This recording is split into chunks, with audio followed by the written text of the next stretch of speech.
ระอริยเจ้าสองประเภทพระอริยเจ้ามีสองประเภทประเภทหนึ่งเรียกว่าอาคาริกหมายถึงผู้บรรลุเป็นพระอริยเจ้า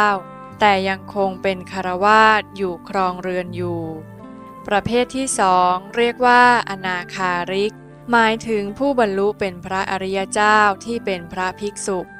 อันหนึ่งการที่จะปฏิบัติวิปัสสนากรรมฐานเป็นเรื่องที่ไม่ยากแต่การที่จะรู้และเข้าใจนี้สิยากยิ่งนักดังนั้นจึงต้องมีครูอาจารย์ผู้สอนหรือต้องพึ่งพิงครูอาจารย์ด้วยกันทั้งนั้นแม้แต่พระสารีบุตรผู้มีปัญญามากยังต้องอาศัยครูจึงจะสามารถบรรลุธรรมได้ส่วนผู้ที่ไม่ต้องมีครูเลยนั้นมีแต่พระพุทธเจ้าเพียงองค์เดียว